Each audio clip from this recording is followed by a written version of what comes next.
ना पूरी ना ही कचौरी। आज हम आपके साथ गेहूं के आटे से बनने वाली बहुत ही मज़ेदार नाश्ते की रेसिपी शेयर करने वाले हैं, जो कि खाने में इतनी क्रिस्पी और टेस्टी है कि इसे खाने के बाद आपका पेट भर जाएगा, लेकिन मन नहीं।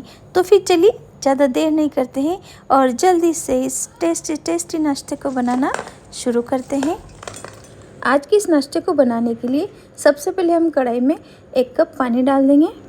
इसी के साथ हम इसमें आधी छोटी चम्मच नमक और 2 छोटी चम्मच ऑयल डाल देंगे।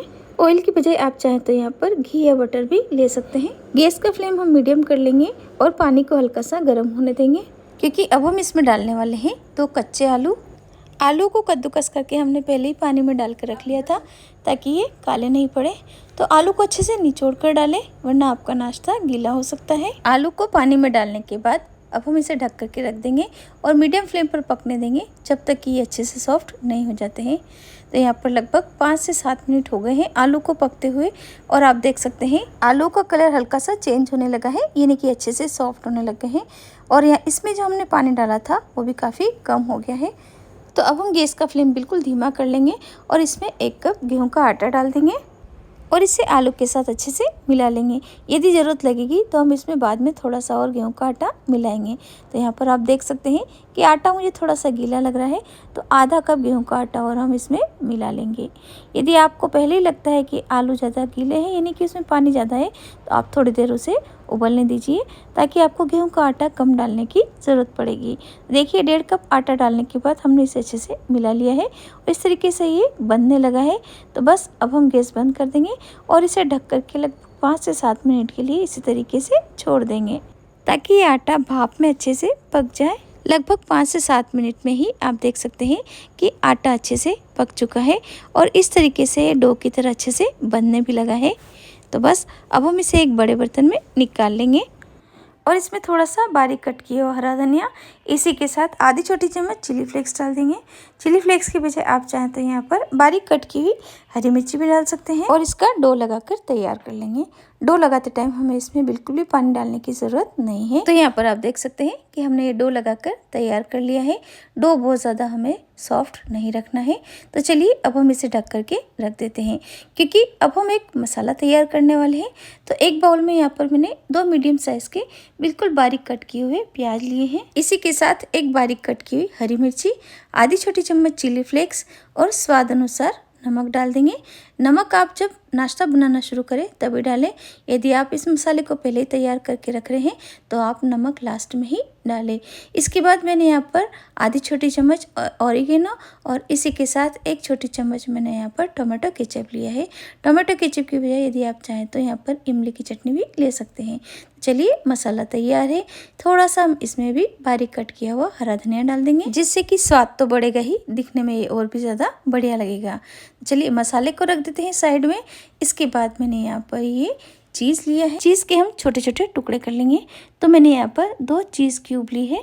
यदि आप चीज़ खाना पसंद नहीं करते हैं तो आप इसे सिर्फ प्याज से भी बना सकते हैं, या फिर आप चाहे तो इसमें थोड़ा सा पनीर भी डाल सकते हैं। अब एक बार फिर से आटे को अच्छे से मसल लेंगे ताकि ये चिकना हो जाए, और इसमें से एक नींबू की साइज का हिस्सा लेकर इसकी एक गोल लोई बना लेंगे। लोई बनाने के बाद हमें इसे एक कटोरी का शेप देना है। तो यहाँ पर आप लोई को बहुत ज़्यादा पतला नहीं रखें, वरना आपका नाश्ता फट सकता है। देखिए कटोरी बनाने के बाद हम इसमें प्याज का ये मसाला डाल देंगे। तो मसाला भी आप बहुत ज़्यादा नहीं डालें, और इसी के साथ इसमें ये चीज़ डालकर इसे अच्छे से पैक कर देंगे, ताकि ये मसाला कहीं से भी बाहर नहीं निकले। और इसे अच्छे से पैक करने के बाद हल्का सा इसे प्रेस कर देंगे। लेकिन आप चाहें तो इन्हें गोल शेप भी दे सकते हैं, यानी कि इनकी छोटी छोटी सी बॉल्स भी बना सकते हैं। तो शेप आप इसे कोई भी दे, लेकिन इनके टेस्ट में कोई अंतर नहीं आएगा। तो यहाँ पर देखिए हमने सारा ही नाश्ता बनाकर रेडी कर लिया है। तो चलिए अब हम इन्हें फ्राई कर लेते हैं, लेकिन फ्राई करने से पहले हम एक काम और करने वाले हैं। तो यहाँ पर एक बाउल में जो बचा हुआ आधा कप गेहूं का आटा था डाल देंगे। इसी के साथ हम इसमें थोड़ा सा पानी डाल करके और इसका पतला घोल तैयार कर लेंगे। गेहूं के आटे की बजाय यदि आप चाहें तो यहाँ पर बेसन भी ले सकते हैं। तो देखिए हमने इस तरीके से एक घोल बनाकर तैयार कर लिया है। अब हम इसमें थोड़ा सा नमक डाल देंगे।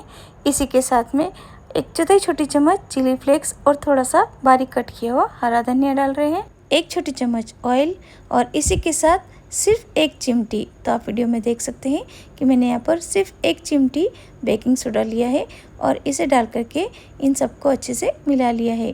तो यहाँ पर देखिए ये घोल भी बनकर तैयार हो चुका है। तो अब हम एक एक करके ये टिक्की उठाएंगे और घोल में डीप करके तुरंत ही इसे निकाल लेंगे। बहुत ज़्यादा देर तक आप घोल में इसे नहीं रखें और तुरंत ही इन्हें ऑयल में फ्राई करने के लिए डाल दीजिए, क्योंकि ऑयल भी अच्छे से गर्म हो चुका है।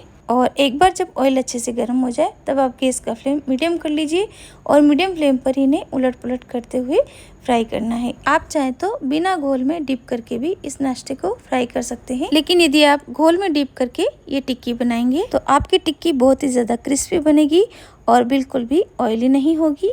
तो यहाँ पर आप देख सकते हैं कि लगभग 5 से 6 मिनट हुए हैं मीडियम फ्लेम पर टिक्की को फ्राई करते हुए और हमारी ये आलू और गेहूं के आटे से बनी क्रिस्पी क्रिस्पी टिक्की बनकर तैयार हो गई है। इसके कलर से आपको लग रहा होगा कि टिक्की हमारी कितनी क्रिस्पी बनी है। तो फिर चलिए ज़्यादा देर नहीं करते हैं और जल्दी से इन्हें निकाल लेते हैं, वरना इनका कलर और भी ज़्यादा डार्क हो जाएगा।